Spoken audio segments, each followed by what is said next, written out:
Captain Jack Hudson stood at the viewport of the Earth diplomatic vessel, gazing at the massive Galactic Council station. Its crystalline spires glittered against the backdrop of stars, beautiful but intimidating. After years of tense first contact and careful diplomacy, humans had finally earned a seat at the negotiation table with the most powerful alliance in the known galaxy. "Captain, the Valaxian delegation has arrived," Commander Olivia Wright said, stepping beside him.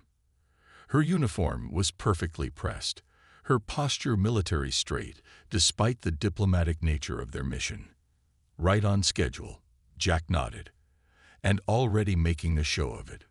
Through the viewport, they watched as the Valaxian flagship docked, a massive vessel 3 times the size of their own, covered in weaponry that wasn't technically necessary for a peace conference. "They're sending a message," Olivia observed quietly. "Let them posture," Jack replied. "We're here to talk peace, not compare ship sizes." The Earth delegation consisted of just 3 ships, modest by Council standards, but representing the best of human diplomatic and military leadership.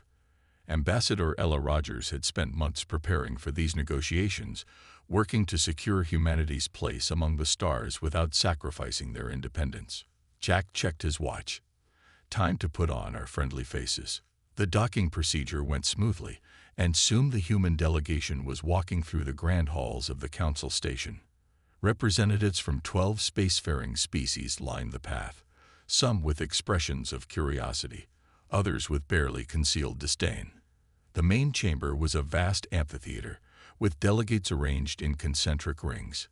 Humans, as newcomers, were positioned in the outermost circle. High Commander Zekthar of the Valaxian Federation took the central podium, his scaled skin reflecting the chamber's light. His 4 eyes scanned the room before settling on the humans. "We welcome our Earth neighbors to this historic summit," he announced, his translator converting his clicking speech into standard galactic common. "Today begins the process of formally integrating humanity into our peaceful coalition." Ambassador Rogers stepped forward. "The people of Earth are grateful for this opportunity. We come seeking mutual understanding and cooperation." The first day proceeded with formal introductions and ceremonial exchanges. But by the second morning, the true agenda became clear. "The Council proposes a complete inventory and monitoring of all human military capabilities," Zekthar announced. "For security purposes, naturally." Jack exchanged glances with Olivia. This hadn't been mentioned in the preliminary discussions. Ambassador Rogers maintained her diplomatic smile. "We're happy to discuss defensive coordination, but Earth's security forces remain under Earth's jurisdiction." A murmur rippled through the chamber. "Perhaps humans don't understand," the Sigari representative interjected, his gelatinous form pulsing with blue lights. "Council membership requires transparency." "Transparency, yes. Surrender of sovereignty, no," Rogers replied firmly. By the third day, the demands had only intensified. The Council insisted on placing observers on all human military vessels and establishing outposts within Earth's solar system. During a brief recess, Jack pulled Rogers aside. "They're not negotiating in good faith," he whispered. "Did you notice how the Drell representative flinched when Zekthar mentioned the monitoring stations? Even some Council members seem uncomfortable with these terms." Rogers nodded slowly. "I've caught several private communications between delegations. They're discussing something called Stage 1 compliance. This isn't about peace, it's about assessment." Jack's jaw tightened. "They're evaluating our weaknesses." When the session resumed, Rogers approached the central podium uninvited, a breach of protocol that caused immediate tension. "Honored delegates," she announced, her voice steady. "After careful consideration, Earth must respectfully withdraw from these proceedings." The chamber erupted in shocked murmurs. The terms presented reveal that this is not a negotiation between equals, but a prelude to subjugation. Humanity will not surrender its right to self-determination. As the Earth delegation turned to leave, Zekthar's voice cut through the chaos. "Predictable," he hissed.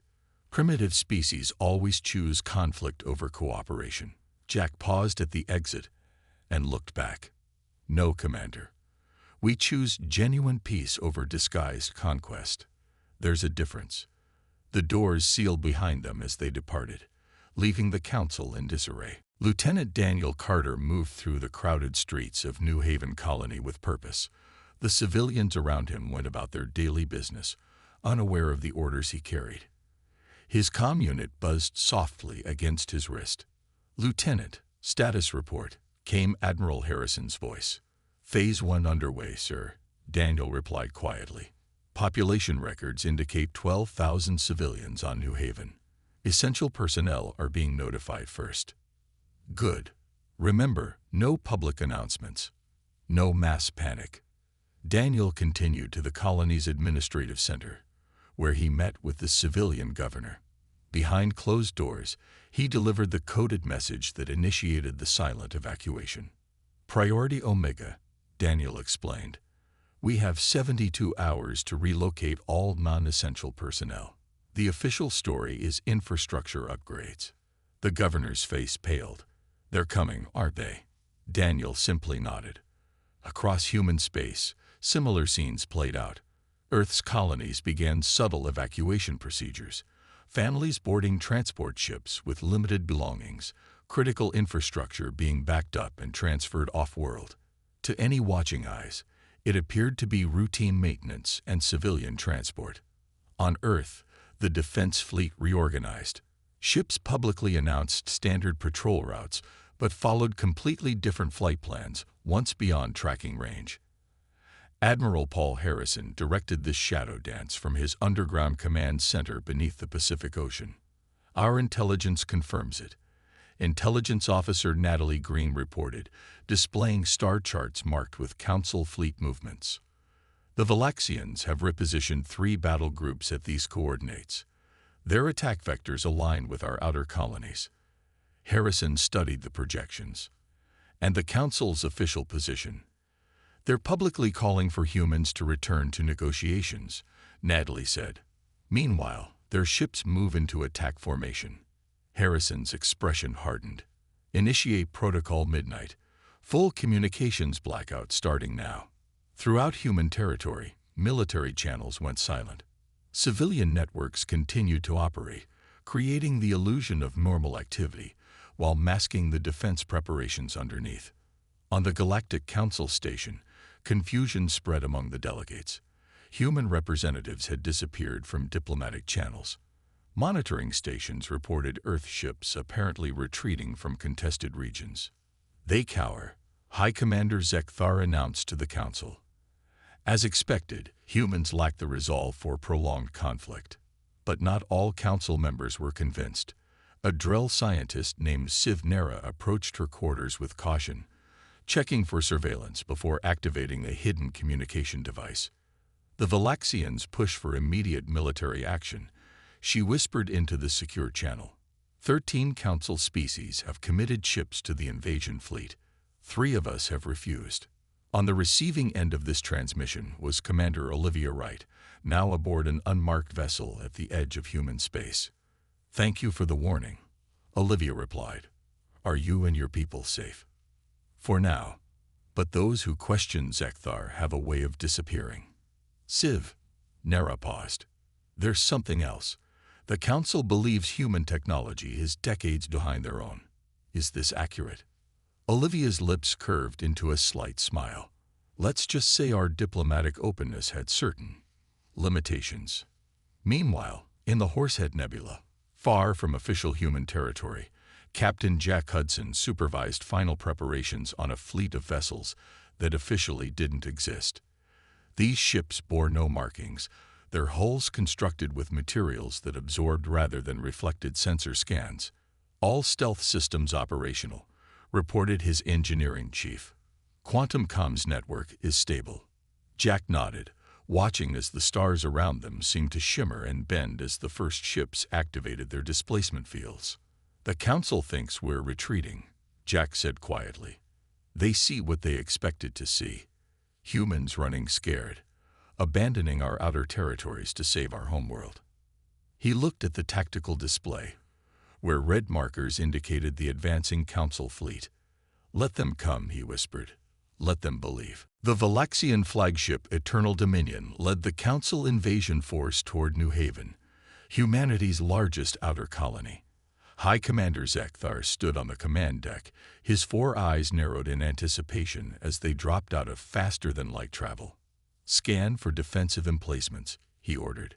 "Minimal activity detected, Commander," his sensor officer reported.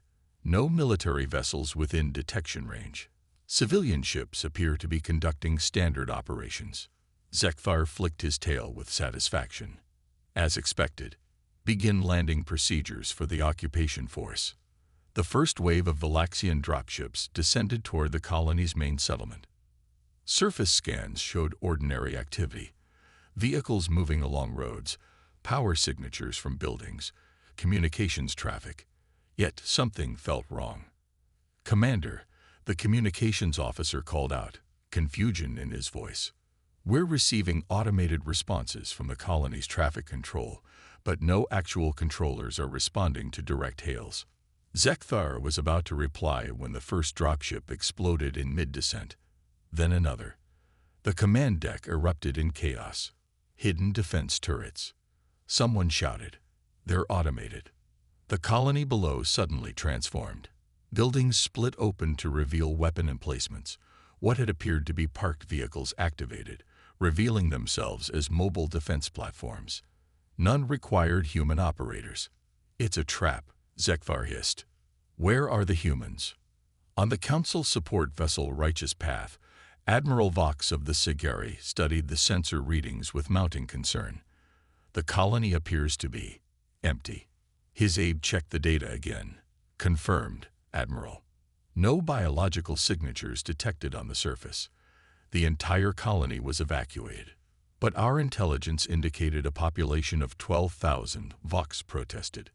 "They left everything functioning to create the illusion of occupation," the aide explained. "The defense systems are fully automated." Similar reports came in from other human colonies. The invasion force found functioning infrastructure, automated defenses, but no human populations to subjugate. Meanwhile, in the darkness of space near the Valaxian supply lines, Lieutenant Samantha Reed led a team of 6 humans in stealth insertion pods toward the massive communications relay station that coordinated the Council fleet's movements. Approaching target, she whispered into her comm, "No detection so far." Their pods, barely larger than coffins, produced no energy signatures detectable by Council technology.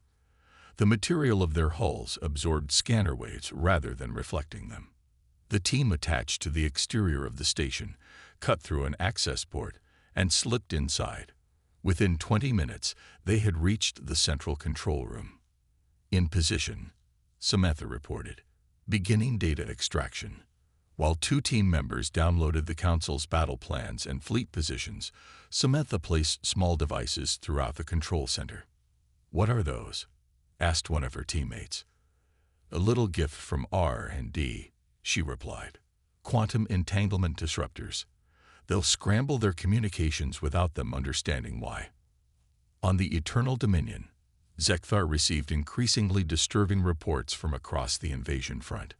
"We've lost contact with Battle Group 3, his communications officer reported. "And the relay station in Sector 7 has gone silent." "How is this possible?" Zekthar demanded. "Our intelligence indicated humans possessed no stealth technology. Their ships were all accounted for."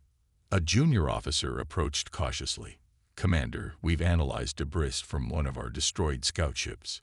It was hit by a weapon type we've never encountered before." "Impossible." The humans shared their technology catalog during the negotiations. "Apparently not all of it, sir." In the Council's Central Command Center, representatives from the 12 species involved in the invasion gathered around a holographic display showing the status of their forces. Red indicators were multiplying across the map. "We've lost 23 ships in the last hour," the Tauran general announced. "And we still haven't engaged any human fleet." The Lorian admiral turned to the Valaxian representative. "Your leadership assured us humans were primitives with predictable tactics. that they would defend their colonies directly or retreat to Earth. That's what our intelligence indicated, the Valaxian insisted.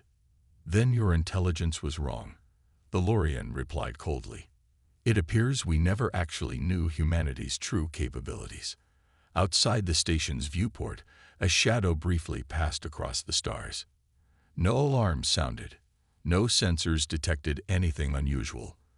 But the shadow was real, the first ship of Earth's hidden armada, moving into position. The holographic display in Admiral Paul Harrison's command center displayed the entire theater of war in miniature.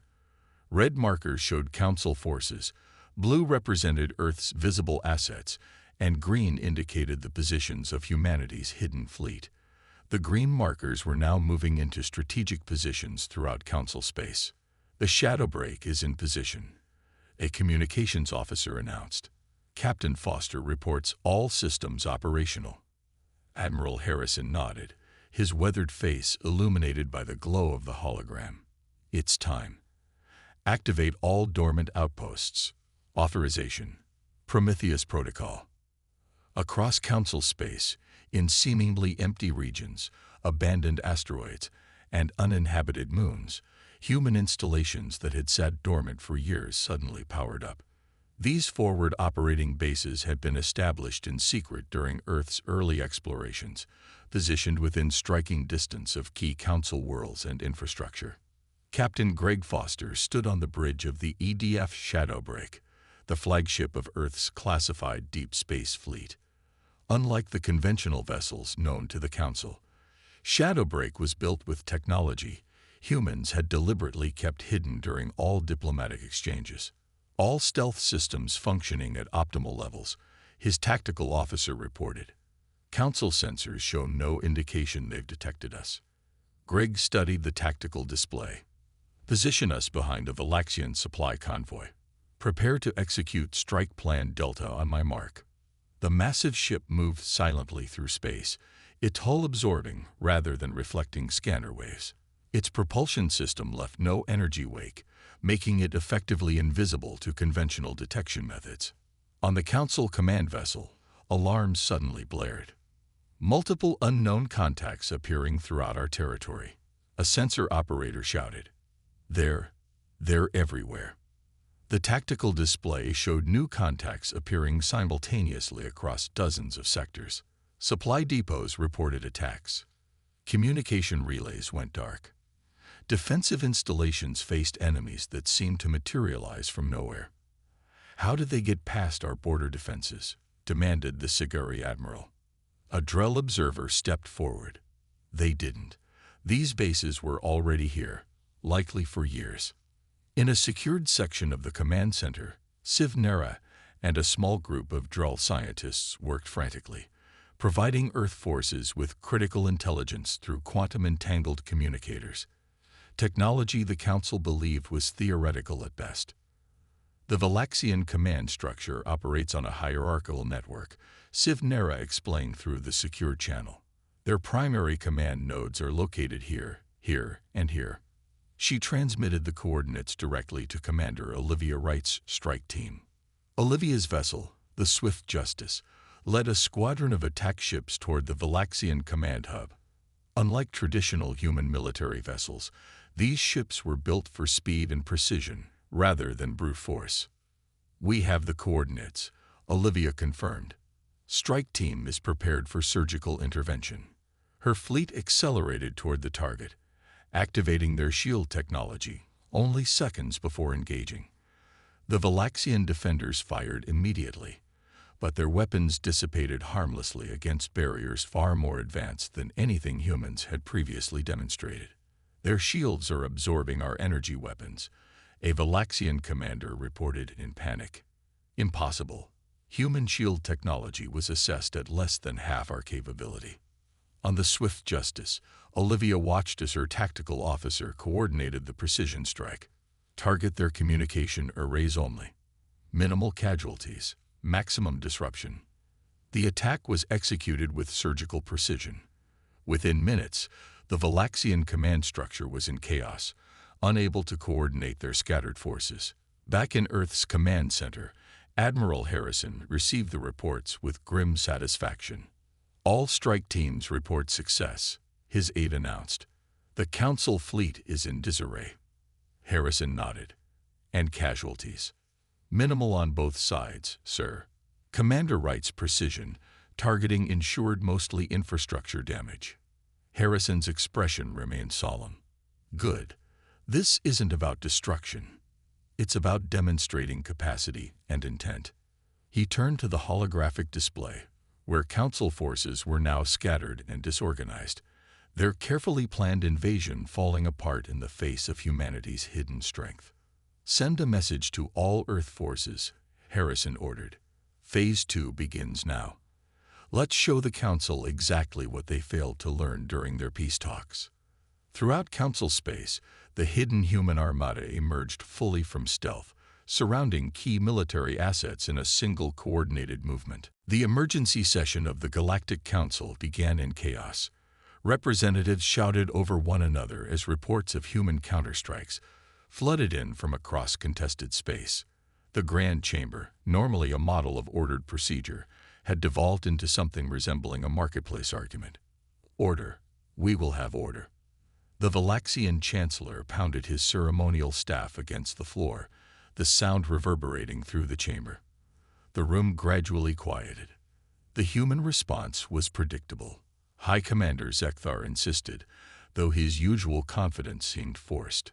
A desperate show of hidden strength. But they cannot maintain this level of military action.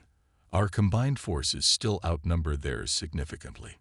The Lorian ambassador rose from her seat, her slender form radiating dignity despite the tension. With respect, High Commander, nothing about the human response has been predictable. Our forces report precision strikes against military targets only. No civilian casualties. No planetary bombardment. This shows remarkable restraint. Restraint? Zekthar scoffed. It shows weakness. They lack the resolve to do what is necessary. Or perhaps, the Tauran representative interjected, it shows a level of ethical warfare beyond our expectations. The large, bull-like alien shifted uncomfortably. My government has concerns about continuing this conflict. The humans have demonstrated they could have struck our homeworlds but chose not to. Murmurs of agreement spread through the chamber. In her private communications center, Ambassador Ella Rogers reviewed the intelligence reports from the Council station. The Drell informants had provided invaluable insights into the fracturing alliance. The Lorians and Taurans are wavering, she told the secure quantum link. They've begun withdrawing their ships from joint operations with the Valaxians. Admiral Harrison's voice came through clearly despite the vast distance. Good. Initiate diplomatic outreach to both species. Offer them guaranteed safe passage for any ships they extract from the conflict zone. Across the battlefield, Captain Jack Hudson's flagship intercepted a Siguri vessel attempting to retreat from the front lines. Instead of disabling it, Jack ordered his weapons officer to stand down. Open a channel, he commanded. The Siguri captain appeared on screen, his gelatinous form rippling with anxiety patterns. This is Captain Hudson of Earth Defense Forces.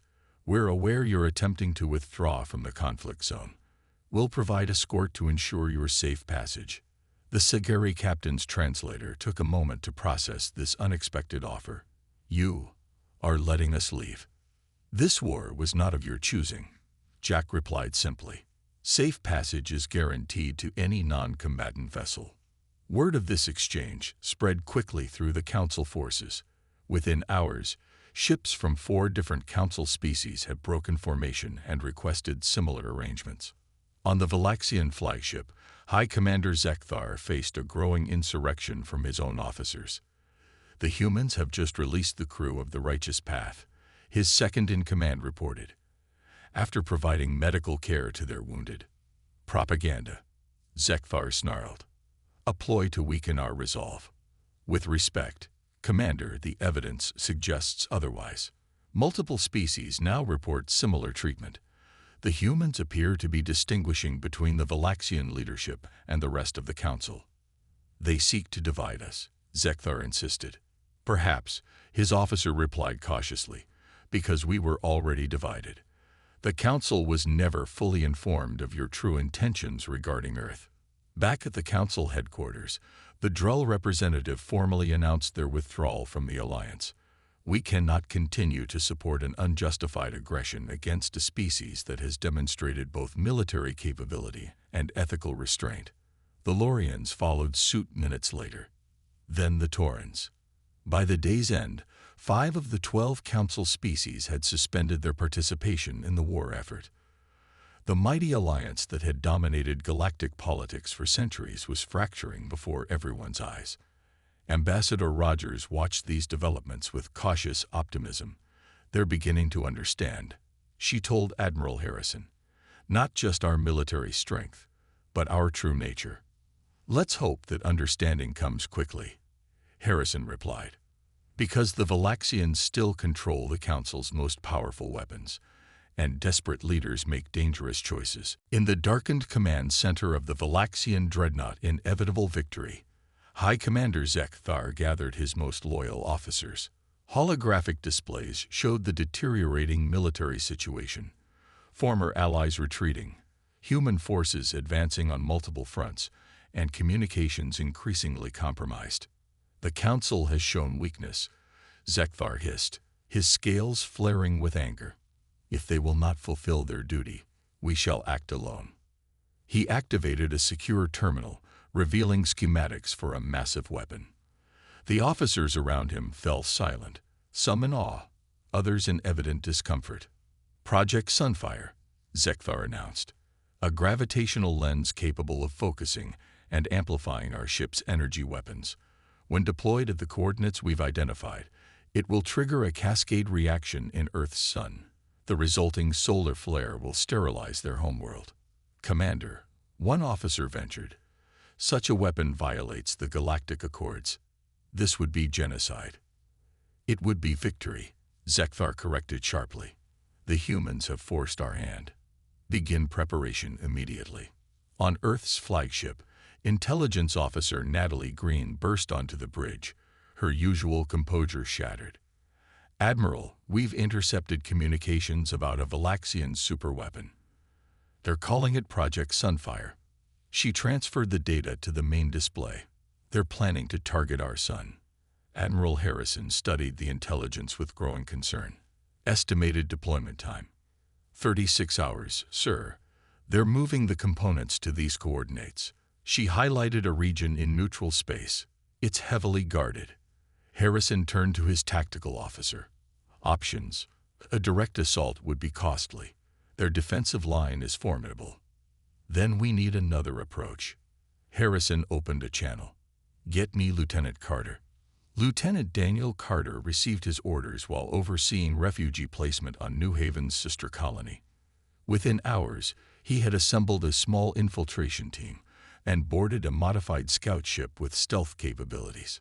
The mission parameters are clear, he told his team during the journey. We infiltrate the facility, disable the weapon, and extract. This is about precision, not force. Their ship approached the massive Valaxian construction site where the superweapon was being assembled. Massive components floated in space, surrounded by construction vessels and guard ships. Deploying stealth measures now, the pilot announced. We'll have approximately 20 minutes before their adaptive sensors detect the anomaly. Carter's team launched from the ship in personal stealth suits, using minimal propulsion to drift toward the main facility. They navigated through the construction debris, their specialized training making the zero-gravity maneuvers seem effortless. As they reached the outer hull, Carter received an unexpected transmission on a secure frequency. Lieutenant Carter, this is Civ Nera of the Drell. Several council members have learned of Project Sunfire. We can provide access codes to the facility's rear maintenance airlock.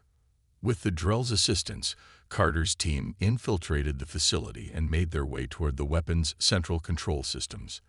They encountered minimal resistance initially, but as they reached the core, alarms suddenly blared. They've detected us, Carter's second-in-command warned. Security teams converging on our position. Carter made a quick decision. Jackson, Rivera, hold them off. The rest of you with me. Outside the facility, a massive space battle erupted as Captain Jack Hudson led a diversionary attack. His flagship took the brunt of the Valaxian counterattack, drawing fire away from Carter's infiltration team. Shields down to 30%, his tactical officer reported. Hold position, Jack ordered. Lieutenant Carter needs more time. Inside, Carter reached the control core, beginning the override sequence. His team worked frantically to sabotage the weapon while defending against increasing security pressure. The facility rocked with explosions as the battle outside intensified. "Sir, the primary systems are offline," one team member announced. "The weapon is disabled." Carter nodded. "Set the charges. We'll make sure they can't rebuild it quickly." As they finished their work, a massive explosion sealed their planned escape route. Carter checked the ship's tracker. "Our extraction point is compromised. We'll need to find another way out." Outside, Captain Hudson's flagship took a critical hit, systems failing across the board. "Sir," his communications officer called out, "Lieutenant Carter reports the mission successful, but his team is stranded. Extraction impossible through planned route." Admiral Harrison's decision rippled across the battlefield like a shockwave. Earth vessels broke off from advantageous positions, abandoning nearly won victories to converge on the Valaxian facility. Captain Jack Hudson's damaged flagship, despite operating on emergency power, led the charge. "All ships form a rescue corridor," Jack ordered, his voice steady despite the chaos around him. "Focus defensive fire on protecting the extraction route." Inside the facility, Lieutenant Carter and his team found themselves trapped in a maintenance section, Valaxian security forces closing in from multiple directions. "Status report," Carter demanded, reloading his weapon. "4 of us still combat effective," his sergeant replied. "Rivera is injured but mobile. Oxygen reserves at 40 minutes. Carter nodded grimly. "We hold this position as long as possible. Help is coming." "Sir," one of his team asked quietly, "how can you be sure?" Carter smiled slightly. "Because they're human." The space around the facility transformed as Earth ships arrived in numbers that shocked even the Valaxian commanders. Vessels that had been hidden throughout the conflict suddenly appeared, abandoning stealth and strategic advantage to create a rescue corridor. On the Valaxian command ship, High Commander Zekthar watched in disbelief. "They're sacrificing tactical superiority," he muttered, "for a handful of soldiers." His second-in-command studied the human formation with growing understanding. "They value individual lives over strategic victories. It is not how we would fight." "It's weakness," Zekthar insisted, but his voice lacked conviction. "Is it?" the officer questioned. "Or is it something we don't understand?" On Earth's command vessel, Commander Olivia Wright coordinated the rescue operation. "All ships maintain position. We need to punch through to the facility's southeastern quadrant." The human ships formed a protective formation, taking damage that could have been avoided to maintain the rescue corridor. Captain Hudson's damaged flagship positioned itself directly between the facility and the heaviest Valaxian fire. "Sir," his tactical officer warned, "our structural integrity is critical. We can't take much more." "We only need to hold a little longer," Jack replied, watching as the rescue shuttles approached the facility. Inside, Carter heard the sounds of cutting torches on the far bulkhead. "Get ready," he told his team. The wall breached, revealing not Valaxian troops but human rescue specialists in heavy combat gear. "Lieutenant Carter," the lead rescuer called out. "Admiral Harrison sends his compliments and apologizes for the delay." The extraction was chaotic but successful.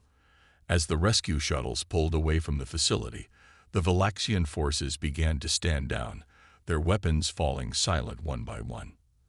On the main Valaxian battleship, officers surrounded High Commander Zekthar. "The Council has officially censured our actions," his second-in-command announced. "And our own battle groups are refusing orders to continue fighting." "Why?" Zekthar demanded. "We nearly had victory." "Because we witnessed something remarkable today," the officer replied. The humans risked everything to save a handful of their kind. They chose compassion over conquest. It's something our people have forgotten. 2 weeks later, Ambassador Ella Rogers stood before a reformed Galactic Council. The chamber had been rearranged, with all species now seated in a perfect circle rather than the hierarchical arrangement of before. Humanity accepts your invitation to join the Galactic Council as equal members, she announced. We believe this new beginning offers hope for genuine cooperation. The new Valaxian representative, formerly Zekthar's second-in-command, inclined his head. We have much to learn from Earth.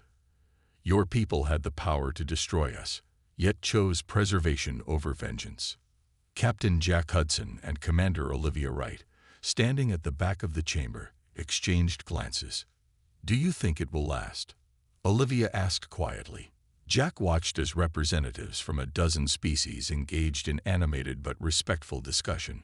I think we showed them something they didn't expect. What's that? That true strength isn't measured by the ability to destroy, Jack replied. It's measured by the choice not to, even when you can.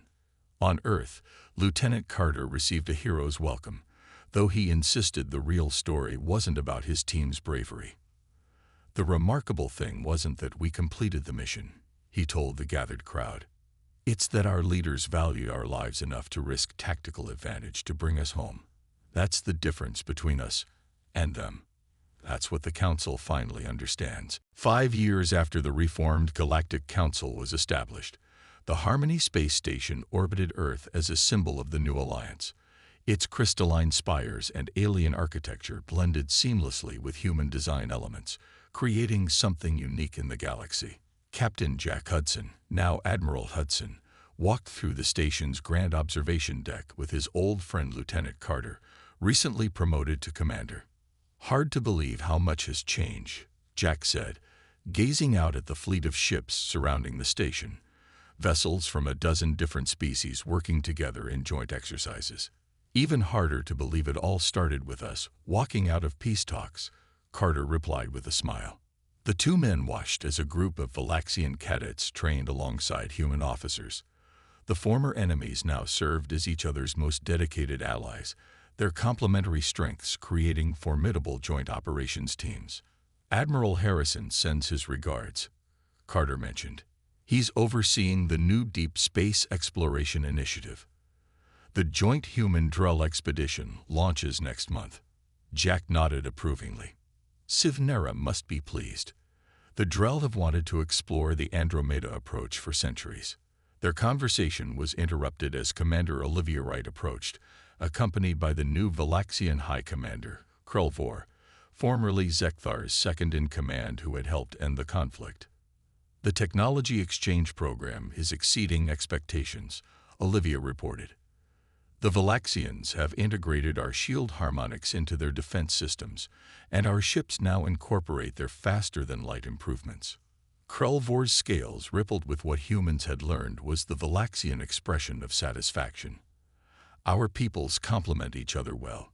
Your creativity balanced with our precision creates remarkable results.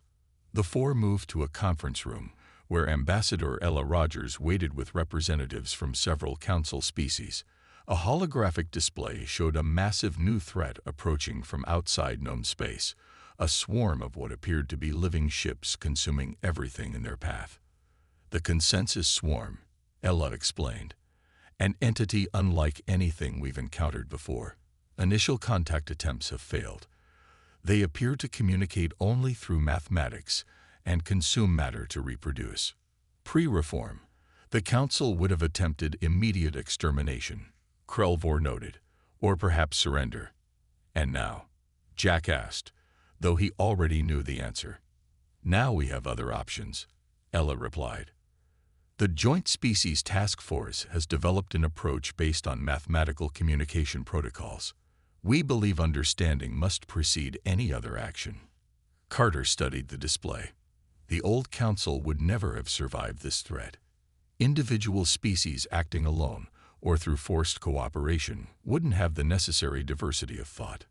That's the irony, Olivia observed.